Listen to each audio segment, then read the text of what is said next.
650 өглөө хөтөлбөр үргэлжлэн үзэгчдэнд хүрч байна. За өнөөдөр бол сум дүүргийн иргэдийн төлөөлөгчдийн хурлын санал авах ийм өдөр байгаа. Бид бүхэн бүх нийтээрээ амарч байгаа.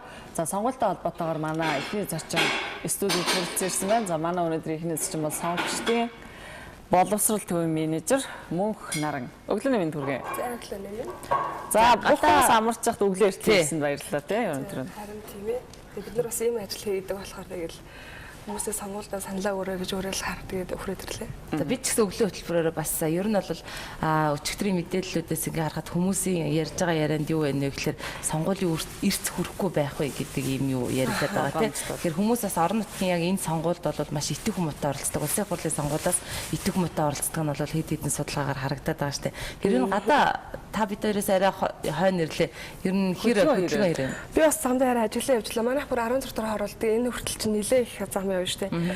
Тэгээд за манай энэ явах замд ч одоо саналах байр байна уу? Хүмүүс хэр явж байгаа бол одоо яг л 7 цаг болж байгаа гэж харсан чинь нэг их хөл хөдөлгөөн байхгүй байна. Гэтэ ерөөхдөө бас бидний нөгөө аав ээж өвөө эмээнэрээ үеийнхэн илүүтэй нөгөө өглөө эрт саналах байр нэгдэнгүүт очиж саналаа өгдөг шүү дээ. Залуучууд бид нар бол хавж өдөр байж байгаад очиж саналаа өгдөг юм шиг байгаа ингээ харахаар. Тэгээ ерөөхдөө бол сая дөнгөж саналах байрууд нэгдэж санал хураалт эхлэх гэж байгаа. Тийм үеэс нь болоод ч тэр хөл хөдөлгөөн жоохон маа байна.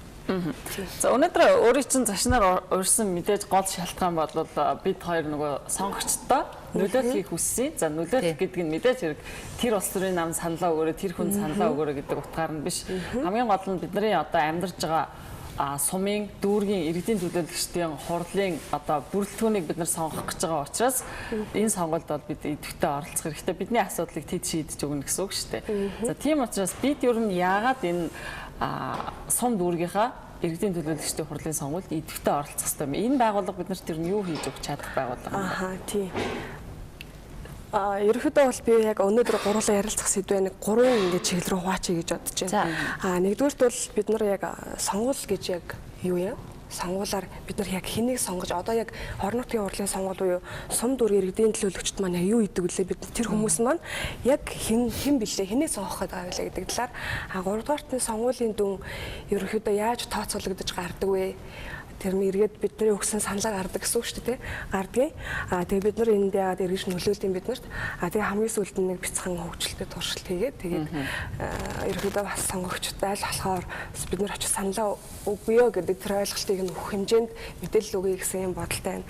За эхний хэлжинд эхлээд болохоор ерөөдөө энэ удаагийн орон нутгийн ч гэлтгүй ер нь орон нутгийн сонгуул маань их хурлын сонгуулиас ямар ялгаатай, ерөнхийлөгчийн сонгуулиас ямар ялгаатай гэхээр сая бид нар 4 сарын өмнө орон нутгийн их хурлынхаа сонгуулийг их хурлын гишүүд бол үндэсний хэмжээний Монгол улс гэдэг тэр Монгол улсын улсынхны хэмжээний тэр бодлогыг тодорхойлж байгаа тэр байгууллага бол яг парламент байгаа. Одоо орон нутгийн сонгуул гэдэг бол тэр парламент засгийн газраас төрийн үйлчлэгийг одоо иргэдэд ийм үйлчлэгээ хүргэн, ийм бодлого шийдвэрийг энэ удаагийн энэ жил ч юм уу энэ 4 жилийн хугацаанд хэрэгжүүлнэг хөтөлбөр гаргацсан байгаа тийм.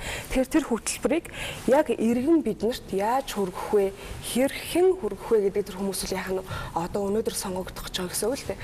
Тэгэхээр яг орон нутагт хамгийн эхлээд бид нар одоо их хурл дээр очиж бид нар асуудал шийдвэрлэхээс илүүтэй дүүрэг дээрээ хорон дээрээ очиод хорооныхоо иргэдийн нийтийн хуралд дүүргийнхаа иргэдийн төлөөлөгчдийн хурлын одоо тэр хуралд бас ажиглагчаар оролцох боломжтойгоор бид нар ингэж оролцоогоо эхэлдэг. Тэгэхээр бид нар хамгийн анхны төрийн үйлчлэгийг хаанаас авдаг гэхээр дүүргээсээ амьдарч байгаа хорооноос л авдаг шүү дээ тийм ээ. Амьдарч байгаа дүүрэг хорооноос авдаг. Тэрнээс биш одоо нийслэл рүү очиргоо яваал эсвэл бол одоо яа дээ хөдөө орон нутагт амьдарч байгаа хүмүүс маань тийм их хурл засгийн газрын тийм аймаг руугаа яваад байдаггүй. Тэгэхээр бидний одоо хамгийн анхан шатны төрийн үйлчлэгийг хүргэж байгаа хүмүүсийг төрийн үйлчлэгийг биднэрт хэрхэн хүргэх үү? За эргүүлээд тэр төрийн үйлчлэгэнд бидний одоо хэрэгцээтэй шаардлагатай байгаа тэр бодлого хэрэгцээ шаардлагыг маань хэрхэн тусгаж өгөх вэ гэдэг яг ийм онцгой ач холбогдолтой гэж хэлж байна. Тэгээ ийм хүмүүс бол яг нь өнөөдөр сонгогдох гэж байгаа. Энэ бол иргэдийн дүүрэг юу сум болон аймгийн дүүргийн иргэдийн төлөөлөгчд юм аа гэж. Тэгэхээр сонгуулийн маань онцлог нь гэх юм бол ерөөсөө энэ ахын бид нарын яг өнөөдөр ингээл бид нар ажил руугаа явхад хүүхдэд цэцэрлэгтэй явхад сургууль очиод хүүхдэд өгөхөд тийм ээ. За эсвэл ямар нэг эмнэлгийн үйлчлэгээ авахд нийгмийн даатгал татвар гээл одоо ямар нэг байдлаар төрийн үйлчлэгээ авахгүй бол хамгийн эхлээл ингээд очих хандж байгаа тэр байгууллагын бодлогыг зохицуулж байгаа хүмүүс бол яг нь өнөөдөр сонгогдож байгаа гэсэн үг. За тэр учраас ач холбогдолтой. За хоёрдугаарт нь гэх юм бол бид нар ерөнхийдөө бас сонгуул гэдэг чинь оролцооны иргэдийн оролцооны л нэг хэлбэр байхгүй юу? Иргэдийн оролцооны хамгийн том хэлбэр. Тэгэхээр нөгөө нэг иргэдийн оролцоог гингүүт хүмүүс бас жоохон ингээд ач холбогдлыг дутуу үнэлээд ч юм уу эсвэл бүрэн гүйцэд сайн мэдгүй учраас за иргэдийн оролцоо Монгол угаасаа байхгүй штэ тэр болон одоо тэр засгаас гаргаж байгаа ч юм уу орнотоос гаргаж байгаа бодлого шийдвэрт бидний үзэл бодлыг нэг тусгаад байдгүй штэ ч гэдэг юм уу хангалттай оролцуулж иргэдээ сонсож чаддгүй штэ гэл сая жишээлх юм бол нөгөө нэг 11 гэл төвийг ингээ татан болгож байгаа гэдэг нь яг нь төрийн нэг юм иргэд рүүгээ харсан иргэдээсээ сонсох иргэдийгээ сонсох гэсэн тийм нүд чих болсон нэг тийм одоо механизм баггүй төрийн тэгэнгүүт тэрүүнийг яах нь ингээ татан болгочингууд одоо угаасаа ямар бид нарыг сонсох юм биш гэсэн тийм ойлголт тийм хүмүүсийн одоо надад л ингээ төрж байгаа байхгүй тэрүүгээр дамжуулж нөгөө биднэрт болохгүй байгаа асуудлаа дүүрэг дээр байсан ч нийслэл дээр байсан ч засгийн газарт байсан ч гэсэн 11 бол яг тийм асуудлыг одоо иргэдэд байгаа тулгамдж байгаа тэр асуудлуудыг яах нь төр засагтаа хэлж байгаа тэр сувг нь бол байсан.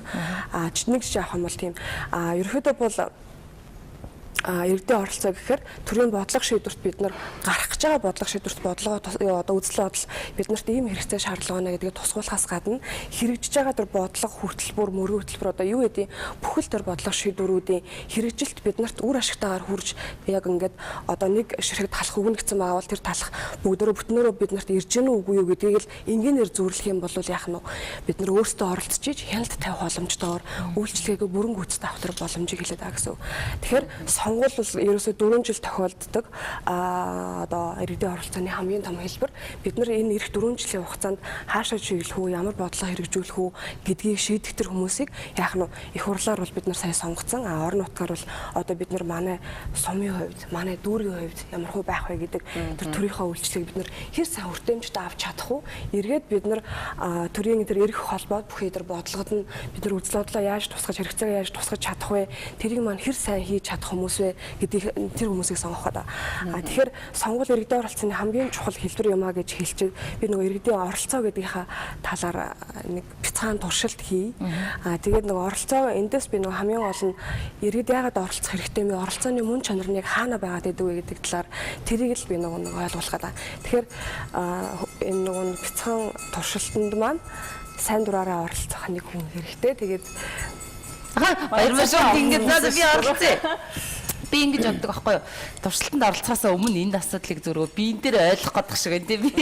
Гэтэ яг үнэнгээсээ 4 жилийн өмнө би бас энэ сонгуулийг өвчл хийсэн байж таараа ер нь бол тэгээд одоо бол сонгуульд нэр дэвшиж байгаа манай дүүргийн тэ одоо манай яг хорооны нэр дэвшиж байгаа хүмүүс бол бүгдээрээ манай үүдийг нүдээд бүгдээрээ одоо бид нартэй яг ингээд нүүр төлөө уулцсан л да. Сайн байна уу? Би ингээд ингэж байна гэд. Гэхдээ өнгөрсөн жилд миний сонгосон хүн сонгогдоогүй мүү? Эсвэл бол тэр хүмүүс дахиад хэдэж манай хаалгыг тогшоогоо. Тэгээд тэрнээс зүгээр гол нь ингээд нөгөө бас тэрнээс зүгээр ургуулад ингээд бодоход ер нь бол юу яд юм шиг юм. Одоо бол бид нар хэлдэг шүү дээ. Шууд одоо би улсын хурлын манай дүүргээс сонгогдсон улсын хурлын гишүүн рүүгээ шууд ярьдггүй шиг тэгээ шууд очтдгүй шиг хамгийн ойр байх хүн ч уг энэ юм байл та. Гэтэ бид нар бас энтэйгээ хандаж бас энтэйгээ хэр одоо нөгөө цогцтой ажиллаж яг тэрийг мэддэг үлээ гэдгийг бас би эргэлзэж байна. Тэгэхээр ер нь бол бас нэг жоохон мэдээлэл олгож сонголтоо хийх нь зөв юм байна. Тэгээд энэ чухал юм юу нь чухал юм гэдгээ бас ойлгож сонгуульд оролцох бол манай залуучуудад бол ерөөсөө тэр бол нэг юугүй шахаа. Бид нар одоо хорон дээр зарим залуучуудын хувьд бол тодорхойлт авах гэж л очдөг тий. Нэг бол одоо юу гэдэг бүртгэлээ нэг яах гэж нэг тиймэрхүү маягаар нэг тодорхойлт авах гэж оршин суугаа газрын тодорхойлт авах гэж ч юм уу очдөг. Бусад байдлаар бол ханддаг. Харин тийм залуучууд маань бүр ялангуяа одоо жишээлх юм бол уг нь бол бидний хамгийн эхлээд очих ёстой газар бол хорооны иргэдийн нийтийн хурал. Хорооны иргэдийн нийтийн хуралдаар ямар асуудлыг шийдэгддэг вэ гэдэг ингээд чагсаалт байгаа. Хууль тогтоомж дараагаар нь дүүргийн иргэдийн төлөвчдийн хурал байхгүй. За тэгээд тэр хороонд бас иргэний танхим гэдэг нэг субъект одоо юу байгаа штэ механизм байгаа штэ иргэдийг оролцуулдаг. Тэр хороо дүүргээс ямар асуудал шийдэж байгаа вэ? Та бүхэн саналаа хэлээрэй. Орон нутгийн хөгжлийн сангийн төсвийг юунд зарцуулах вэ? Дүүргийнхаа эсвэл энэ хорооныхаа яг юунд бид нар одоо ямар бүтээн байгуулалтанд ч юм уу бид нар одоо нийтийн хөгжлийн эцэг хэрэгтэй вэ нүү? Эсвэл нэг худаг хэрэгтэй вэ нүү? Эсвэл бид нар яг хорооныхоо энэ хэсгийн замыг засах хэрэгтэй нүү гэх мэт. Яг ийм асуудлыг шийдэхэд яах нь иргэдийн нийтийн хурлаар дүүр иргэдийн төлөвчдийн хурлаар энэ асуудлыг шийддэг. Тэгээд залуучуудын дунд болохоор бидний дунд юу ямар яриа байдаг вэ гэхээр хорооны иргэдийн нийтийн хуралд очих чи өвөө юм нэр яаж штэ гэдэг байхгүй. За тэгээд баг шуу би одоо ингээд хурал тийм эрдэнэ нийтийн хуралд очих гэх юм бол чи одоо баг шуу хинхийг юм уу тэнэг юм уу юу гэдэг одоо баг бид нар нэг оршин сууж байгаа амьдрал сөөх гэж байдэн штэ. Тэгээд сөөхийнхөө хуралд бас хүмүүс ер нь хэр оролцдог юм бол би ингээд хаяа нэг сөөхийн хурал болохоор нь очихоор яг нөгөө нэг суухийн дарга марга сонгох гэж байгаа тэр үед нь бол хүмүүс арай жоохон илүү идэвхтэй оролцоод нэг 60-70% нь очиж гинүү да гэсэн тийм баримжаа авахгүй. Босод зүйл дээр нь болохоор манайхан нөх очдгоо. Тэгсэн хэрнээ айгүй ингээд бухимдаад идэг. Тэр бухимдал нь хаанаас гардаг вэ гэхээр очиод авах хэрэгтэй байсан мэдээлэл мэдэж чадаагүй учраас хоёрдугаарт нь их юм бол очиод илэрхийлэх хэрэгтэй саналаа илэрхийлж чадаагүй учраас бид нар нөгөө бухимдал тэр үед үүсэт байдаг. За тэгээд тэгвэл эйгүү дуршилтай чинь за нэг ус талах бариад ирэхэр чинь бас гайх байлаа л та. Яг яах гээд байна. Бид нар болохоор нөгөө нэг яг сургалтын дээр сургалтынхаа агуул одоо өгөх гээд байгаа агуул мөн чанар утга агуулгаа яаж энгийн бөгөөд ойлгомжтойгоор тэгээ бас мэдээж хөгжилтөөр хүмүүст хүргэж чадах вэ гэдэг тэр аргыг л бид нар аль болохоор илүү их ашиглахыг хичээдэг. За одоо болохоор би бол өнөөдөр сонгогдох гэж байгаа буюу өдөр дүүргийн иргэдийн төлөөлөгчд би тэрийг төлөөлөд энд байна гэж байна. Нэр дэвшигчтэй. За нэр дэвшигч иргэдийн төлөөлөгч буюу одоо би сонгогдсон байгаа юм байна тийм. Иргэдийн төлөөлөгч одоо юу хийдэг вэ те? За энэ дээр байгаа энэ тавнаар байгаа талхайг бол би зүгээр зөөрлж байгаа шүү. Төрийн үйлчлэгээ гэж бодъё те. Одоо та бол иргэн та оролцсон шүү те. Тэгээд иргэн тэгэхээр би одоо яах нь энэ төрийн үйлчлэгийг би танд хүргэхийн тулд би одоо зөөрлөх юм бол би таныг одоо шууд утгаар бол хооллох гэж байна. Төрийн байгууллага бол иргэдээ одоо тий ийм одоо боломжийг нь хангаж өгөх ёстой гэсэн үг. Тэгэхээр миний одоо зөөрлөх юм бол надад байгаа үүргийн нэг бол би таныг хооллох байна. Тэгэхээр надад талхал байна. Танд өөр одоо өгөх зүйл бол байхгүй. Тэгэхээр би танд одоо байгаа юм уу сонгож болоо юм. Би өөр би өөрөө тийм аймаа юм уу? Одоо ингэж идээд ах юм уу? Яа ажиллая л да. Та ингээд намайг өгж байгаа учраас одоо энэ маань аягүй дуусчих магадгүй тийм учраас надад байгаа зүйлээ л би танд ингээд гэсэн утгатай юм байна. Тасрал та идээд л та энийг угаасаа төрийн үйлчлэгийг авах хэрэгтэй боломж олохгүй шүү дээ. Зорилгоч боломж олохгүй. Ингээд яа. За би байдаг гэж болохгүй юм уу? За энэ дэр тэгвэл ингээд дүгнэлт хийх үү? Тийм. Ерөнхийдөө бол та амар аргун баа үстэй тий. За тэгээд ерөнхийдөө бол танаас би одоо ингээд яг ямар мэдрэмж төрсөн бэ гэдэг энэ товчхон асууя л. Би арай чонг үнзгэрүүлсэн. Тэгээ одоо энийг шахсан бол би шууд уурлах. Шууд уурлахаар байсан. Одоо энэ байгаа талхаа над руу яг ингээд саяных шиг үг чилүүлэхгүй юу яахчгүй ингээд өргөлжлүүлсэн бол би шууд уурлах байсан. Тэгэхээр яг энэ дээр нөгөө нэг иргэдийн оролцоо гэдэг зүйл гарч ирэх хэрэгтэй. Аюу одоо яагаад бид нар оролцох хэрэгтэй юм? Бид нар яагаад эн чинь болохгүй байна? Эсвэл намайг хахаагаад байна? Би аргаад байна? Би усуумаар байна? Эсвэл магадгүй би яагаад талах идмээргүй байгаа шүү дээ. Тийм шүү дээ. Тийм талах идмээргүй байгаа шүү дээ. Асуугаад байдаг. Тийм тэгэхээр нөгөө нэг хүмүүс болохоор төрийн үйлчлэгээ одоо нэгэн тал гарцсан бодлого юм чинь шийдвэр юм чинь одоо тэгэл надад хэрэгцээтэй байсан ч хэрэгцээгүй байсан ч одоо тэгээд оо гэсэн нэг одоо байх л ёстой юм шиг ингээд нэг тийм хандлага бидний ингээд хандлага нөгөө сэтгэлгээнд байгаад байдаг. Тэгэхээр нэг талаас одоо магадгүй бид нар сургууль цэцэрлэг дээр хүүхдүүд хэтэрхийх сургууль цэцэрлэгийн хүртээмж цөөхөн байна. Одоо 3-аараа 4-өрөө сууж ийн 3-4 ээлжээр хичээлж ийн гэл бид нар ингээд дотроо яриад хоорондоо яриад бухимдаад байгаа болохоос биш. Ерөнхийдөө бид нар яагаад заавал тэрүүний хүлийн зөвшөөрөд байгаа юм. Яагаад бид нар 2-2-ороо суугаад 2 ээлжээр хичээллэх тийм байдал руу шахаж болохгүй гэж тийм ээ. Тийм байдал ийм үйлчлэг авмаар байна гэж бид нар яагаад тэгж хэлж болох вэ? Тэгэхээр нөгөө нэг магадгүй бид нар оролцохгүй байгаад гаргацсан байгаа бодлого шийдвэр нь энэ надад нийцтэй байна, нийцэхгүй байна, тохирохгүй байна, тохиромжтой байна тий. Эсвэл би усуумаар нь талах идмээргүй байна. Би талхаа эсвэл ийм зүйлтэй идмээр байна гэдэг. Энэ зүйлийг бид нар өөртөө хэлж өгөхгүй болохоор яах нь бид нарын оролцоо тэн дээр ингээд дутагдчих байхгүй болчихсон. Тэгэнгүүт би одоо яг танд ингээд одоо талах ингээд шууд идээд бай гэдэг шиг надад ийм л юм байна. Надад танд өөр сонголт байхгүй байна тий. Тэгэхээр та одоо байгаа юмыг маань л ингээд одоо хурдан түргэн идэх хэрэгтэй юм бол өгж байгаа дээр нь одоо бараг тий идэх гэсэн ийм хандлага ерөөхдөө байх юм бол бид нарын оролцоо ингээд хангагдчих чадахгүй. Бид нар хүссэн төрийнхөө үйлчлэгийг бүрэн гүйцэд яах нь авч чадахгүй гэсэн. Энэ магадгүй эхнээсээ бид нар өөрсдөө оролцоогүй учраас эргээд биднэрт ирж байгаа үйлчлэг нь юм байгаа шүү дээ. Ямар сонголт байхгүй. Тэдний өгснгийг л идэхээс өөр арга байхгүй. Яг тэгэхээр бид нар өөрсдөө оролцоогүй. сонгоход нь идэвхтэй оролцоогүй юм чинь. Яг зөв өөртөө оролцоогүй юм чи. Биднэрт юу хэрэгтэй байгаа вэ гэдгийг л хэлж өгж байгаа нь яг нь бидний оролцоо байхгүй. Тэгэхээр одоо магадгүй дүүргийн иргэдийн хурл бол саяны энэ жишгээр энэ бол зүгээр зүүрлэн шүү дээ тийм ээ. Тэгээ зүүрлж байгаа учраас надад ийм хэрэгтэй байна гэж саяны таны хэлснийг би яах нь бичиж аваад тэмдэглэж аваад за манай дүүргийн иргэдэд ийм бодлого шийдвэр хэрэгтэй байна. Бид нарт ийм одоо дүүргээ хөгжүүлэхэд, хороогоо хөгжүүлэхэд тийм ч юм уу манай иргэд ийм л юм хүсэж байна гэдэг юм дээш нь уламжилж хэл төрийн бодлого тусгаж өгдөг.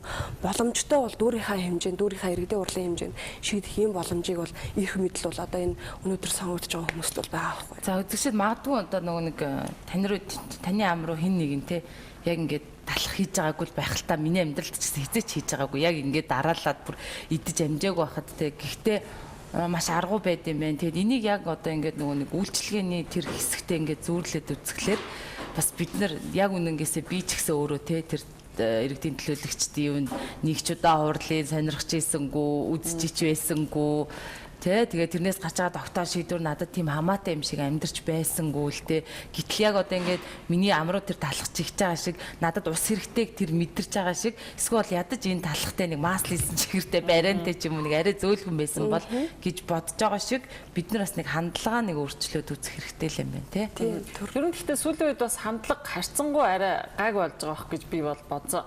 За яг гэвэл энэ жилийн нэр дэвшигчдийг харахад нэлээ залуучууд нэлээ ихсэн мөлий. За урд нь өөрөө чи хэлснээр нэрэл сум дүүргийн иргэдийн хурлын төлөөлөгч юм бол эмээ өвөнөрөө хийдэг ажил шиг л залуучууд тоохгүй байдаг юм бэл. Энэ жил харин харьцангуй залуучуудын сонирхлыг татаад байгаа юм шүү. Ерөнхийдөө бол сая бид нар чинь 4-5 дахь удаагийн сонгуул 6-7 дахь удаагийн сонгуул хэлнэ шүү дээ. Тэгэхэд эрт зандаа буурч явж байгаа сая 4 сарын өмнө бас их хурлын сонгуулиор бол эрт өссөн шүү дээ анх удаага тий. Тэгээ энэ бол бас нэлээд сайн баяртай мэдээ. Энд тэгээд бас сонгуулийн эрт би сая 2-3 хоногийн өмнө сонгуулийн ерөнхий орноос яг насаар нь ангилах боломжтой юм уу?